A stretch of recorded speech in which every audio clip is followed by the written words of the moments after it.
शकुनी महाभारत काल का एक ऐसा नाम जिसने द्रौपदी चीरहरण से लेकर महाभारत युद्ध तक कौरवों को बढ़ावा दिया। उन्होंने युद्ध के लिए उत्तेजित किया। अपनी बहन गांधारी के पुत्र खासकर दुर्योधन को अपने पासों के जरिए जुए में हर चीज जीत लेने का मोह जगाया। पांचवा वेद कहे जाने वाले महाभारत की कथा में शकुनी उन प्रमुख पात्रों में से है जिसे इन महायुद्ध के लिए जिम्मेदार माना जाता है। शकुनी गांधार साम्राज्य के राजा था जिसने जीवन का अधिकांश समय अपनी बहन के ससुराल में बिताया था। शकुनी ने ही दुर्योधन के मन में पांडव के प्रति नफरत का बीज बोया था और जुए का एक ऐसा खेल खेला कि पांडव उसमें अपना राजपाट सब कुछ गवा बैठे थे। जुए के इसी खेल के बाद कौरवों और पांडवों के बीच महाभारत का महायुद्ध हुआ जिसमें कुरुवंश का विनाश हो गया। शकुनी को भी यह बात अच्छी तरह से ज्ञात थी कि इस महाभारत युद्ध में कौरवों हार जाएंगे। आखिर क्या था शकुनी के पासे का राज? आखिर क्यों शकुनी पासे के जरिए हर बाजी जीतता था? आखिर कौन है शकुनी? खुद शकुनी के कितने पुत्र थे? आइए इस वीडियो के माध्यम से हम जानते हैं। नमस्कार मित्रों, स्वागत है आपका धर्म ज्ञान में। वीडियो में आगे बढ़ने से पहले अगर आपने हमारे चैनल को सब्सक्राइब नहीं किया है तो सब्सक्राइब कर लीजिए। गांधार देश का राजा सुबल के 100 पुत्र और एक पुत्री थी। सबसे छोटे पुत्र का नाम शकुनी और पुत्री का नाम गांधारी था। शकुनी की पत्नी का नाम आरशी था। शकुनी के 3 पुत्र थे जिनके नाम उलुक, वृकासुर, विप्रचिति था।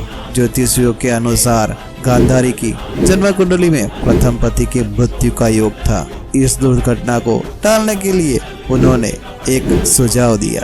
गांधारी की शादी एक बकरे से करवा दी जाए, बाद में बकरे को मार दिया जाए। इससे कुंडली की बात सिद्ध हो जाएगी और बाद में गांधारी की दूसरी शादी कर दी जाए। ऐसा ही हुआ। जब गांधारी की शादी के लिए धृतराष्ट्र का रिश्ता आया तो शकुनी को यह जरा भी पसंद नहीं आया। शकुनी का मत था कि धृतराष्ट्र जन्मांत है और उनका सारा राजपाट तो उनके भाई पांडु ही देखते हैं। शकुनी ने अपना मत दिया, पर होनी को कौन टाल सकता है भला। उसके बाद गांधारी का विवाह धृतराष्ट्र से हुआ और वो हस्तिनापुर आ गई। तभी धृतराष्ट्र को गांधारी की कुंडली और प्रथम विवाह का भी पता चल गया। धृतराष्ट्र अपनी पत्नी गांधारी से अच्छा व्यवहार नहीं करता था। ये सब देख भाई शकुनी को अपनी बहन की चिंता सताने लगी। वो हमेशा अपने पिता को गांधारी की शादी धृतराष्ट्र से ना करने को कहता रहता।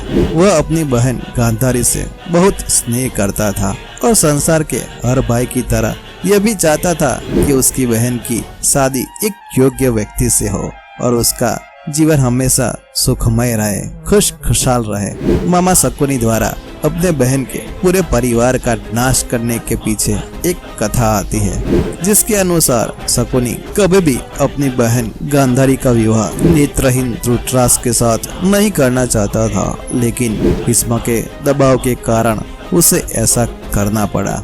इसी बात का बदलाव देने के लिए उसने यह पूरा षड्यंत्र रचा जिस पासे की मदद से उसने इस महायुद्ध का कुचक्र रचा। उसकी कथा भी हैरान कर देने वाली है। महाभारत की बात करें तो महाभारत की गाथा में कौरवों के मामा श्री शकुनी को अपनी कुटिल बुद्धि के लिए विख्यात माना जाता है। छल, कपट और दुष्कृत्यों में माहिर शकुनी ने युद्ध तक पांडवों के विनाश के लिए कई चालें चली। कहते हैं कि इन्हीं चालों के कारण पांडवों के जीवन में उथल पुथल हो गई और अंततः युद्ध की नौबत आई। युद्ध से पहले भी शकुनी अपनी चालें चलता रहा। पहले 5 पांडवों को वाराणवत भेज दिया जहां लाक्षागृह में आग लगाकर पांडवों को जिंदा जलाकर मारने की योजना बनाई गई थी। लेकिन उस वक्त पर महात्मा विदुर ने पांडवों को गुप्त संदेशा भिजवा दिया और शकुनी की चाल का खुलासा हुआ। तब 5 पांडवों ने विदुर के एक विश्वास पात्र से सुरंग खुदवाई और उसी सुरंग के माध्यम से वे लाक्षागृह से बाहर निकलकर गंगा पार जंगल में चले गए। इधर हस्तिनापुर में खबर फैला दी गई कि पांडव लाक्षागृह की दुर्घटना में मारे गए, लेकिन कुछ काल के बाद विदुर जी ही पांडवों को हस्तिनापुर लेकर आए और फिर उनको इंद्रप्रस्थ का राज्य दिया गया।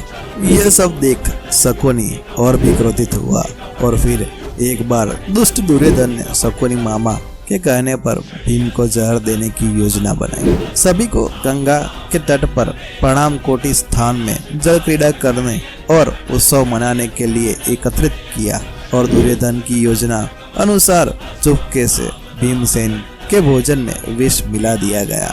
फिर निश्चय भीम को गंगा के उच्च तट से जल में धकेल दिया गया, लेकिन भीम अपने बल से वहां से निकल आते हैं और फिर शकुनी ने वो किया जिससे महाभारत का आरंभ माना जा सकता है। युधिष्ठिर को इंद्रप्रस्थ का राज्य मिला तो उन्होंने अपने राज्य के विस्तार के लिए राजसूय यज्ञ किया। इस यज्ञ के चलते उनके राज्य का विस्तार होता गया और उनकी शक्तियां बढ़ती गई।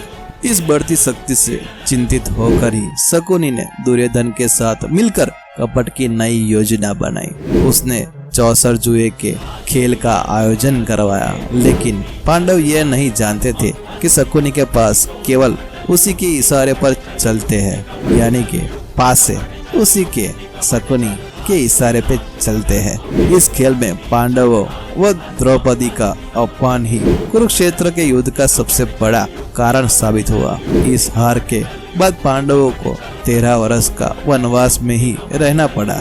आखिर ऐसा क्या जादुई शक्ति थी शकुनी के पासे में कि शकुनी जुए में हारी चीज जीत जाता था। बहुत से विद्वानों का मत है कि शकुनी के पासे हाथी दांत के बने हुए थे, लेकिन शकुनी माया जाल और सम्मोहन में महारथी था।